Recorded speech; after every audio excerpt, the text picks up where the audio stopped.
Welcome to Washington Today on C-SPAN Radio for Tuesday, June 27, 2023. The Supreme Court decides that the North Carolina Supreme Court could strike down a congressional redistricting plan that it deemed was too partisan under state law. And in the decision, the U.S. Supreme Court rejecting the independent state legislature theory that claimed that state lawmakers have the sole power to make laws governing federal elections. Coming up, reaction to the decision in the case Moore v. Harper, and we'll talk about it and its broader implications with Politico's legal affairs reporter Josh Gerstein. Republican presidential candidate Donald Trump says that the overnight release of a 2021 audio recording in which he appears to admit he's unlawfully possessing a classified document, as the recent federal indictment accuses him of, is just another hoax and election interference. Nikki Haley, Republican presidential candidate, says that Donald Trump, when Donald Trump was president, showed moral weakness in dealing with Chinese President Xi Jinping. The Pentagon gives a readout of Defense Secretary Lloyd Austin's actions this past weekend when the Wagner mercenary group started marching its forces towards Moscow.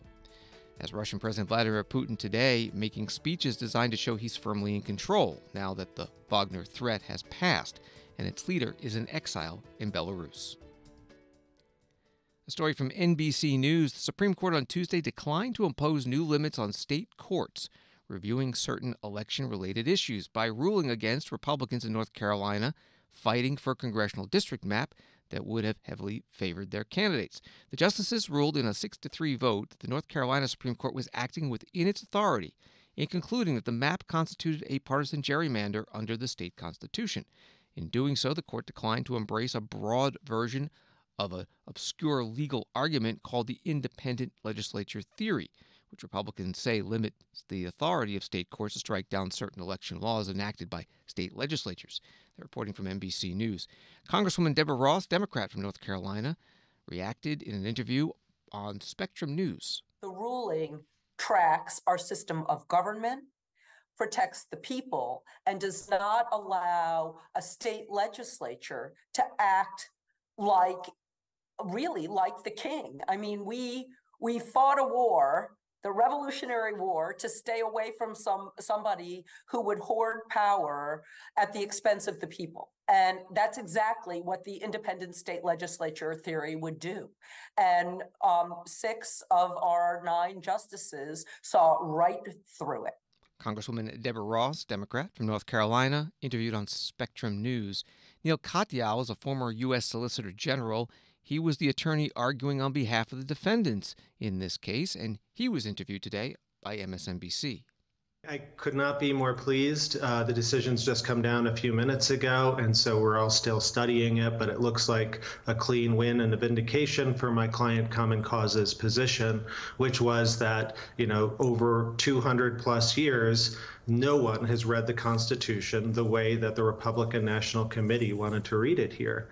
And what they wanted to do was gut our system of checks and balances and empower state legislatures to do whatever they wanted in federal elections. And, as I suggested at the oral argument to the court, I can't think of something more un-American than that. And so we're really pleased to see 6 justices agree with our position.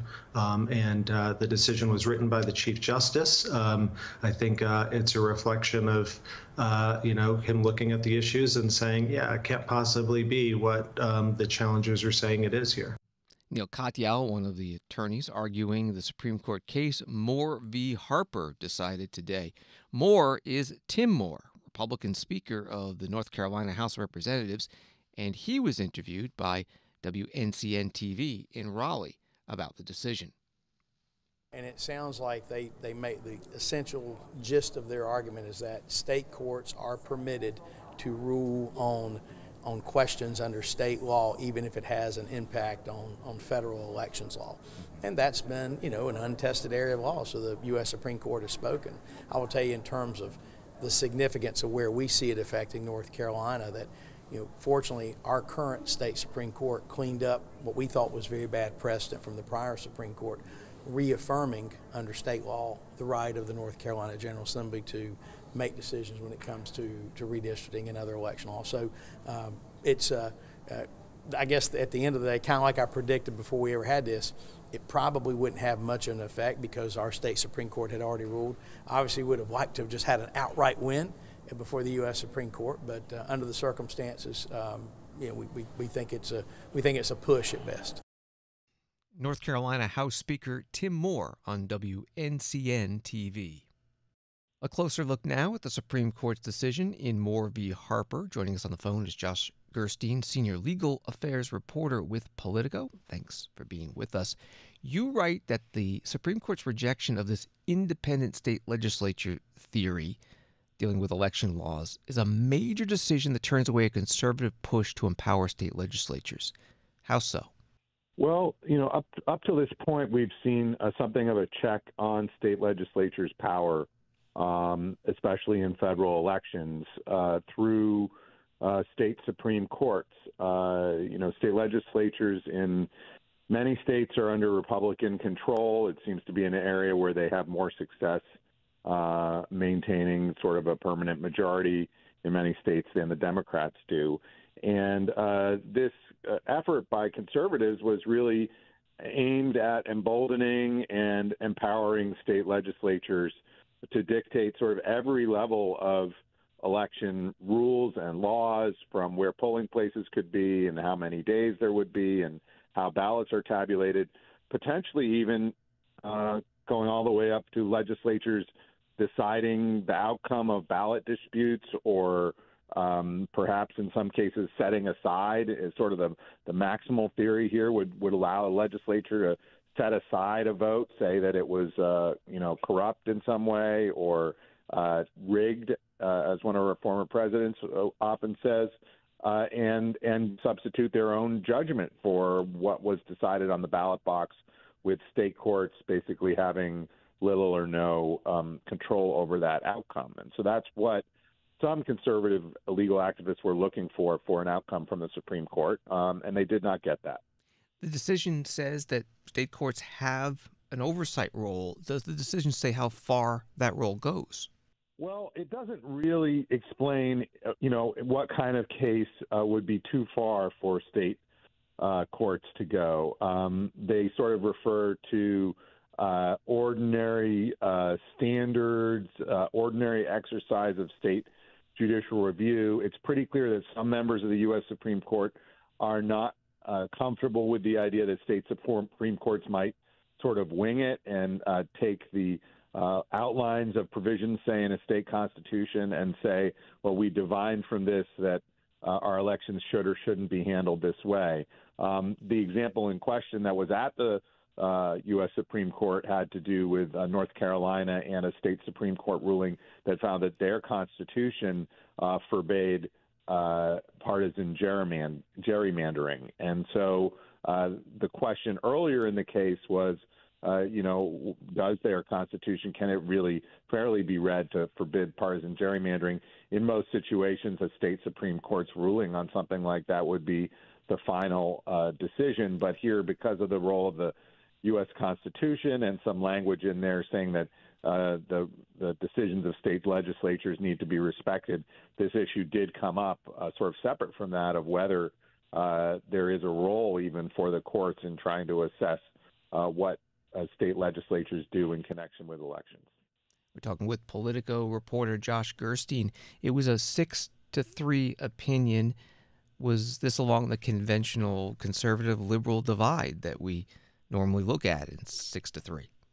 No, not really. I mean, because you had an opinion here that was written by John Roberts, and then you had, in addition to that, you had Brett Kavanaugh and Amy Coney Barrett sign on to the opinion, and you had Clarence Thomas, Sam Alito, and Neil Gorsuch in dissent. So it was, I guess, conventional in the sense that some people consider those justices the most conservative members of the Supreme Court. But that lineup of Roberts, Barrett, Kavanaugh, and the three liberals is pretty unusual in a case about elections and voting. The dissenting justices, what was their rationale, and is there some standard that they would like to set? Well, the dissenting justices generally seized on the fact that the North Carolina Supreme Court did a very interesting about-face in this case, And after basically flipping from majority Democrat judges to majority Republican judges, the court basically reversed itself and reversed an earlier decision that the state would not allow what the courts viewed as partisan gerrymandering. Instead, after the Republicans took the majority in the Supreme Court, they reconsidered that question and said that it was sort of too hard for courts to police the line of partisan gerrymandering, which is what the U.S. Supreme Court has said at sort of a federal level. And so because of that reversal, the three justices in dissent said that they thought that this case was basically moot. That said, there was also from Thomas and Gorsuch what sounded like criticism of the majority's view here, and they said that it was basically too mushy a standard that the Chief Justice had set out about when federal courts could or could not get involved in these state court decisions, but they never really explained what standard they would apply. Josh Gerstein is senior legal affairs reporter for Politico. His work at Politico.com and on Twitter at Josh Gerstein. Thank you very much. Happy to do it. Take care. And at the White House, the Principal Deputy Press Secretary Olivia Dalton asked by a reporter about this Supreme Court decision. I just wanted to get a comment on the Supreme Court decision today on Moore versus Harper. Sure. This morning at the Supreme Court, there was a critical decision with respect to voting rights. As you know, this has been an enormous priority for the President and the Vice President since the day that they entered office to strengthen and shore up voting rights in this country. And so we're pleased that the Supreme Court rejected the extreme legal theory presented in this case, which would have interfered with state governments, which would have opened the door for politicians to undermine the will of the people, and would have threatened the freedom of all Americans to have their voices heard at the ballot box.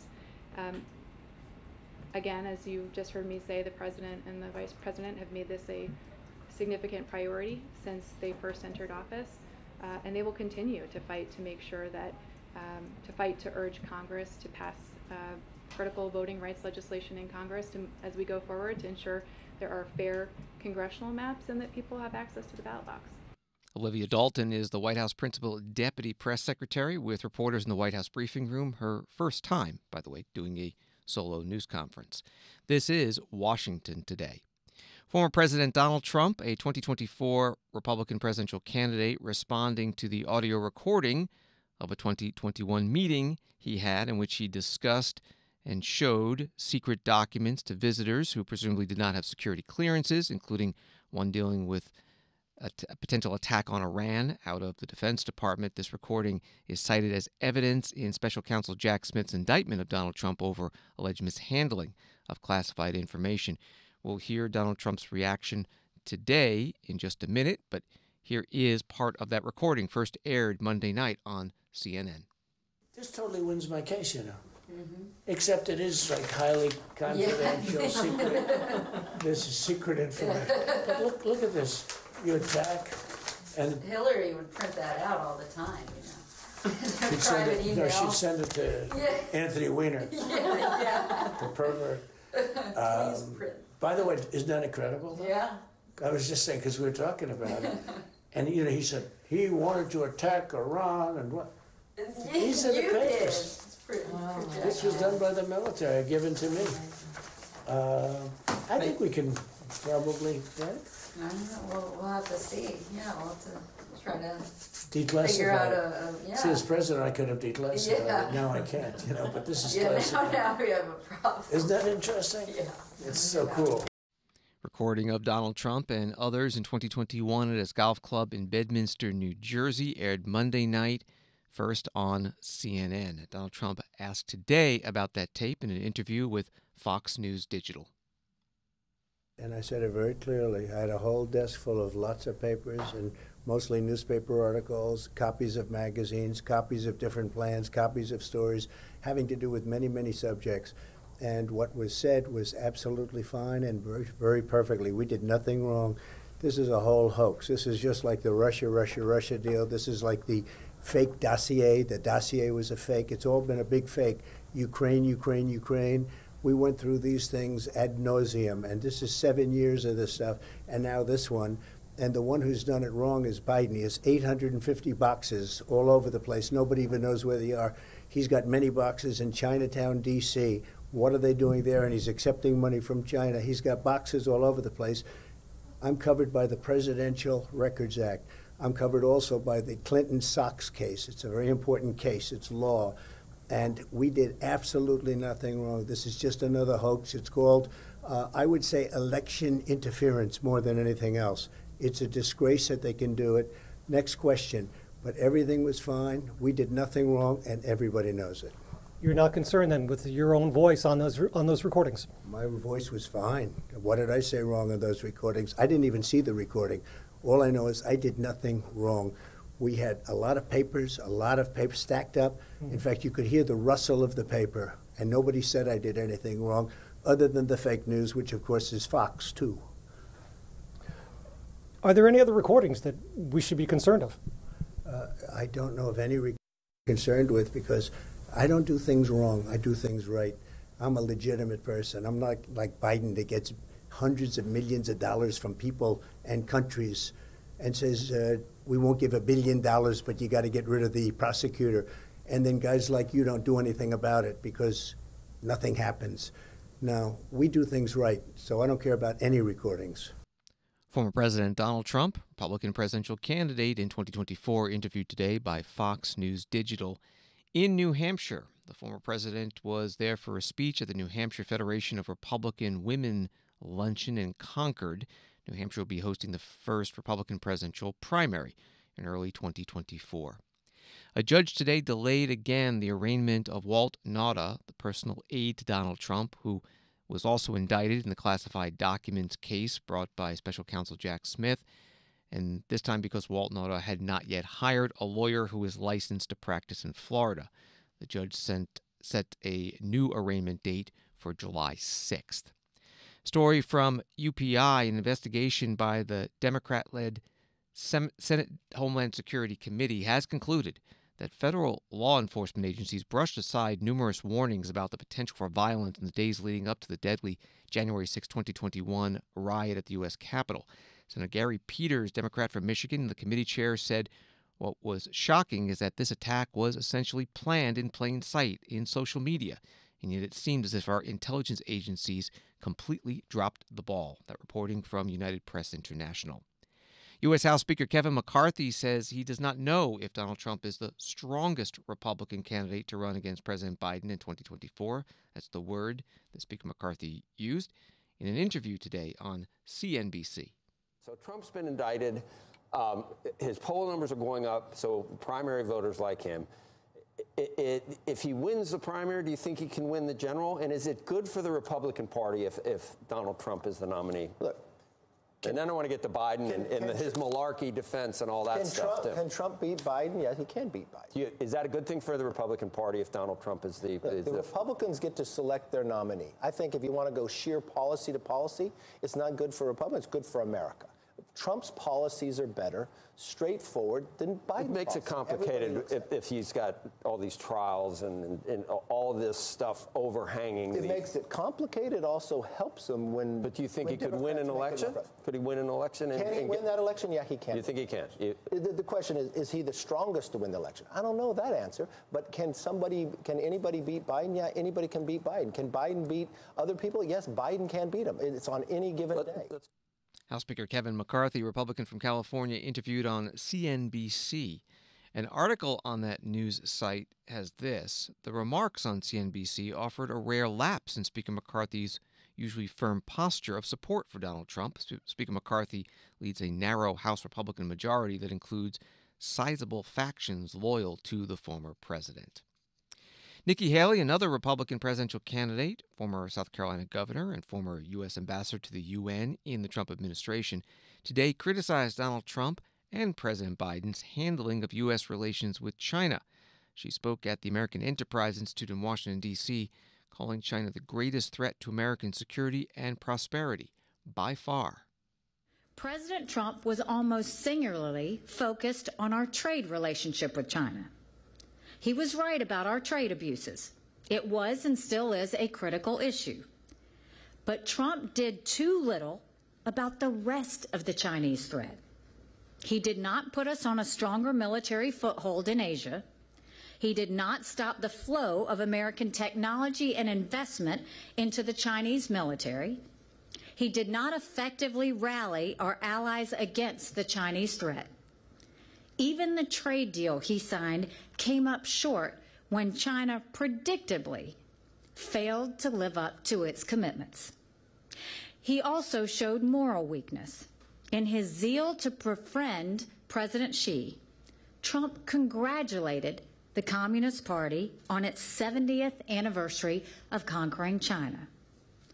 That sent a wrong message to the world. Chinese communism must be condemned, never congratulated. China was militarily stronger when President Trump left office than when he entered. That's bad. But Joe Biden's record is much worse. The list of President Biden's failures in China is long. He has refused to seriously investigate China's cover-up of COVID origins. He has done little to stop the expansion of China's footprint on our homeland. He has failed to address China's major role in the fentanyl crisis. He has weakened our own military. His obsessive focus on climate issues naively plays into China's negotiating hand. And the situation is getting worse. Secretary of State Blinken's visit last week was a gold-plated invitation for more Chinese aggression, not less. Republican presidential candidate Nikki Haley at the American Enterprise Institute in Washington, D.C., in what her campaign called a major foreign policy speech. We covered it, and you can find the video at cspan.org. The White House says that President Joe Biden will be giving a major economic speech on Wednesday in Chicago. Associated Press writes that President Biden is attempting to coin a term central to his economic message in 2024, Bidenomics, using the slogan to highlight the work his administration has done to turn the economy around while differentiating his agenda from Republicans. The AP article continues, the president is set to tout his economic agenda to argue building the economy from the bottom up and the middle out is working. He's often said he is tired of trickle-down economics, which was part of former President Reagan's Reaganomics, while at the same time reminding voters he is a capitalist. Again, that from AP. At the White House today, in the briefing room, Lael Brainerd, director of the National Economic Council, gave a preview and took reporters' questions. So in the memo that the White House released, you pointed to a stronger economic recovery from the pandemic compared to other major economies, lots of good jobs, and putting the middle class in a better position than it was pre-pandemic. But which of the policies, the president's policies, specifically led to those outcomes? So I think the sum total of the president's policies, the 4 historic pieces of legislation that he's passed, along with a slew of administrative actions together, are leading to investments in industries of the future. They're leading to great new job opportunities, and we see those in places like Weirton, West Virginia, where we're seeing an iron ore battery plant opening on the site of an old mill that, when it shut down, lost jobs in that area. And of course, we're also seeing it in the steps that are being taken to increase competition and to create better opportunities for small businesses. So it's really the sum total of all 3 prongs of his policies that are working to create a strong economy, but also an economy that will be resilient for the long term because we're investing in infrastructure. And just yesterday, as you know, the president announced over $40 billion in investments in high-speed internet as part of an overall program over 2 different laws that is going to lead to every household in America having access to high-speed internet, which is very similar to the approach that we saw in the Rural Electrification Act undertaken by Franklin Delano Roosevelt. Lael Brainerd is director of the White House National Economic Council with reporters in the White House briefing room, briefing about Wednesday's major economic speech, the White House calling it Bidenomics. We'll have coverage out of Chicago on C-SPAN radio and C-SPAN television. White House also promoting its Investing in America tour this summer. Cabinet members and officials traveling to more than 20 states. Republican National Committee responding, calling it Biden's bankrupting America's tour. The RNC chair, Ronna McDaniel, with a statement, Joe Biden has created crisis after crisis, and every stop on this tour will remind voters of the suffering his failed agenda has caused with sky-high inflation, soaring violent crime, a humanitarian and drug crisis at the border, and weakness on the world stage. Americans do not want another 4 years under Biden.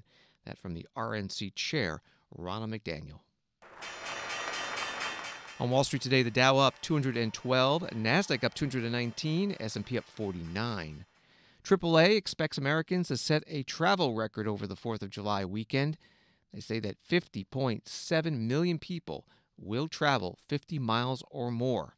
That will beat the 2019 record of 49 million. Washington Today continues in a moment. When citizens are truly informed, our republic thrives. Get informed straight from the source on C-SPAN. Unfiltered, unbiased, word for word. From the nation's capital to wherever you are. Because the opinion that matters the most is your own. This is what democracy looks like. C-SPAN, powered by cable.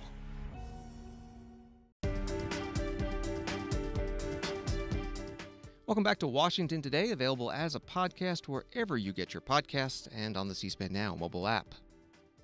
Turning to Russia's war against Ukraine, this from the Guardian newspaper. The Wagner leader, Yevgeny Prigozhin, flew into exile in Belarus on his private jet on Tuesday, as Moscow claimed the paramilitary force had agreed to hand over its weapons after the group's failed insurrection. Yes, indeed, he is in Belarus today, the Belarusian president, Alexander Lukashenko, said in comments first reported by Belta, the country's national news agency. Lukashenko said on Tuesday he had convinced Prigozhin in an emotional, expletive-laden phone call to end a mutiny by his Wagner militia that had jolted Russia. Under a plea brokered by Lukashenko, an old friend, Prigozhin abandoned what he called a march for justice by thousands of his men on Moscow in exchange for safe passage to exile in Belarus. That's from the Guardian newspaper out of Britain. Back in the U.S., at the Pentagon, the press secretary, Pat Ryder, giving an update about Defense Secretary Lloyd Austin's actions during the events of the weekend, and also a new U.S. military aid package for Ukraine. All right, first up front, I know many of you continue to have questions about what happened in Russia over the weekend, and I know that you're aware of what the White House has already said on this matter, so I won't retread that ground other than to provide a brief overview of Secretary Austin's engagement during the weekend. On Saturday morning, Secretary Austin and General Milley participated in a briefing with President Biden, the Vice President, and other principals to discuss the situation in Russia. Throughout the day on Saturday, Secretary Austin received regular updates from senior civilian and military officials at the Pentagon. He also actively engaged key allies and partners to share information on the developments taking place in Russia, and made clear that the U.S. was not involved and that we would not get involved in these events. And as you've heard the White House and State Department say, we view the security situation in Russia as an internal Russian matter. During his calls, Secretary Austin also reiterated that support by the United States for Ukraine will not change, and that remains our focus. And toward that end, the Department of Defense announced earlier today additional security assistance to meet Ukraine's critical security and defense needs. This is the 41st drawdown of equipment from DoD inventories for Ukraine since August 2021, and includes key capabilities to support Ukraine's air defense requirements, as well as additional armored vehicles, anti-armor systems, munitions, and other equipment valued up to $500 million to help Ukraine defend their nation and take back sovereign territory.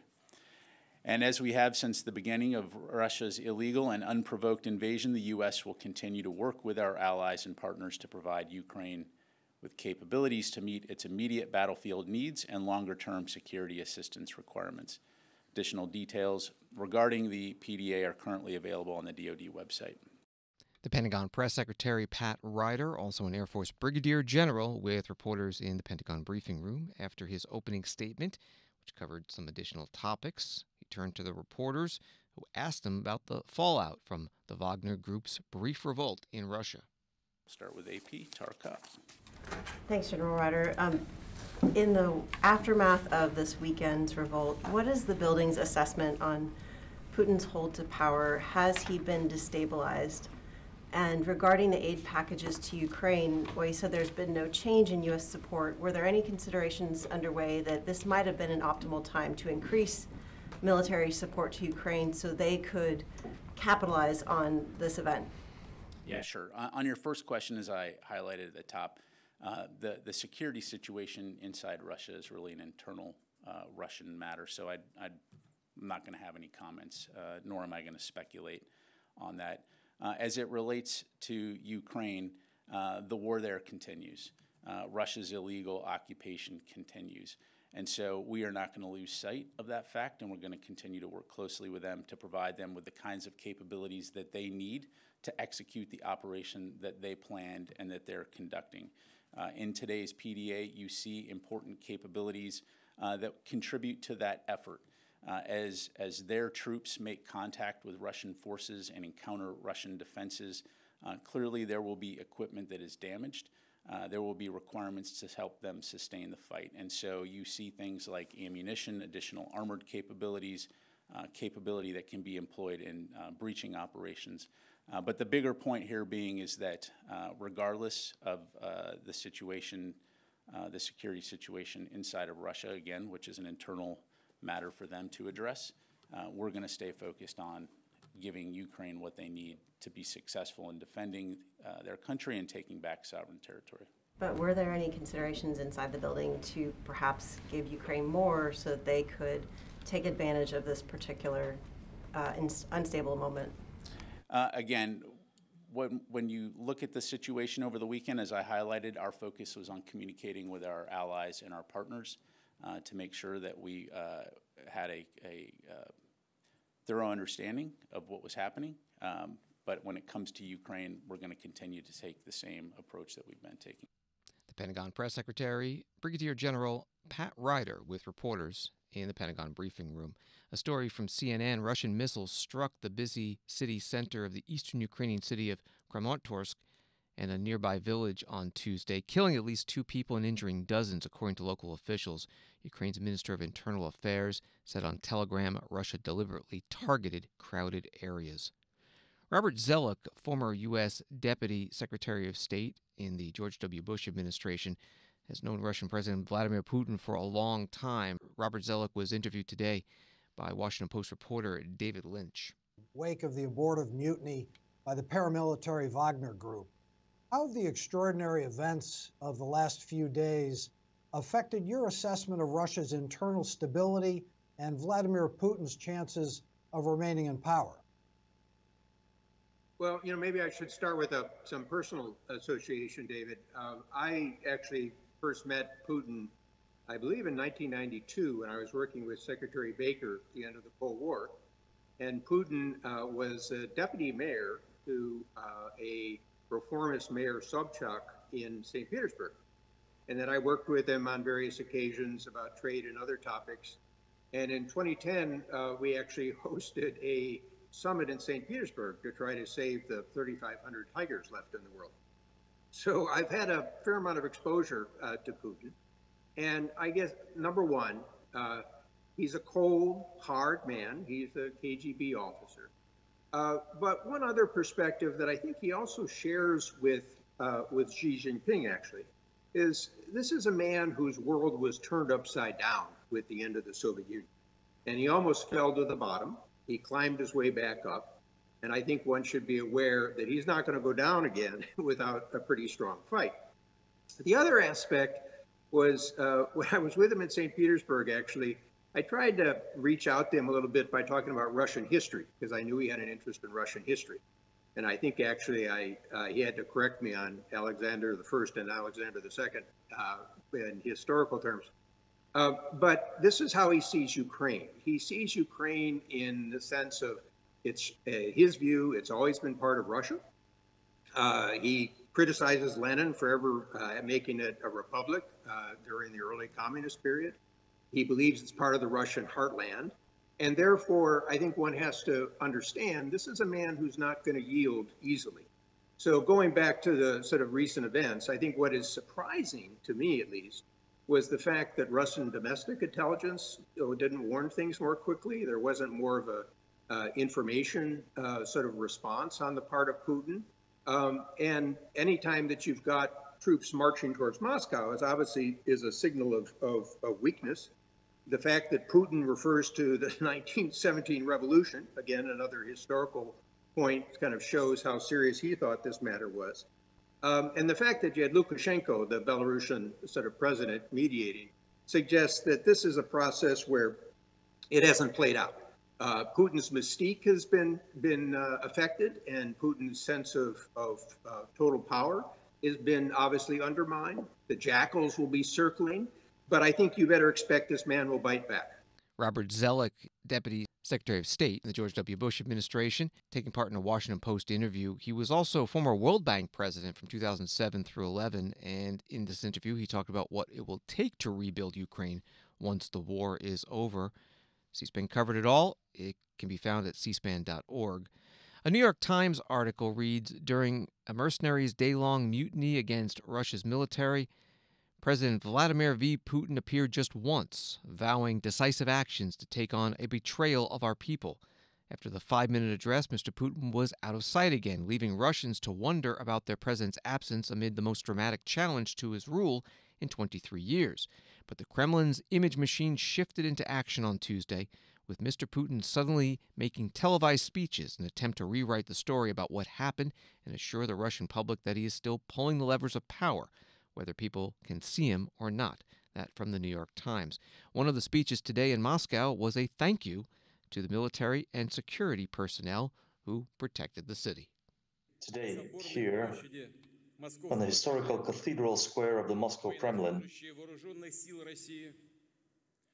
the military men, servicemen of the Russian army, of the Russian guards, the federal security services, the Ministry of Home Affairs, the federal guards, soldiers and officers, true defenders of their motherland, who, in a difficult time for their country,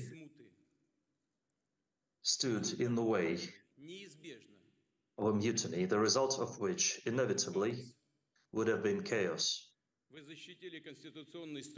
You defended the Constitution, the lives, security, and freedom of our fellow compatriots.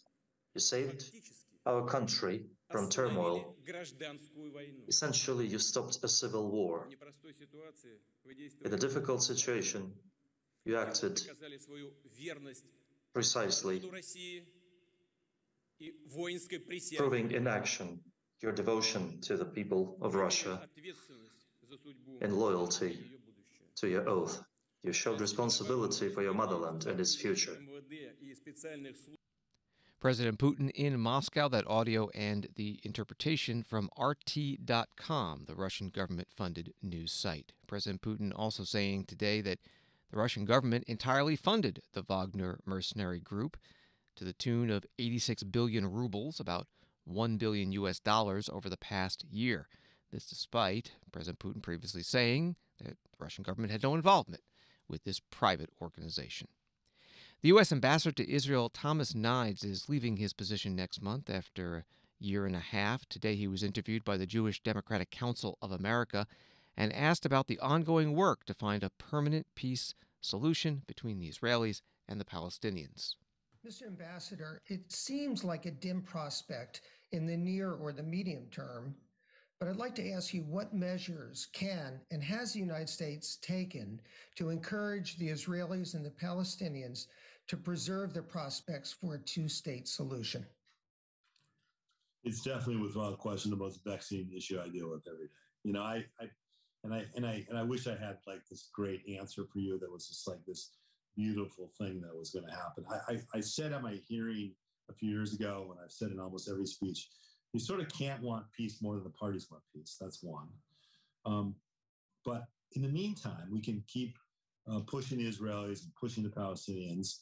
But we can't lose sight of the daily lives of people, and that is what I've been focusing on. I'll let those individuals in Washington who are really much smarter than I am figure out how we can come up with some sort of formula on, a peace process, a two-state solution process that looks different than the 6 or 7 other presidents have tried it before. But in the meantime, and I mean this with great sincerity, you got to worry about what's going on every day. Okay, under the Biden administration, this is not a promotion for the Biden administration, but I do work for them.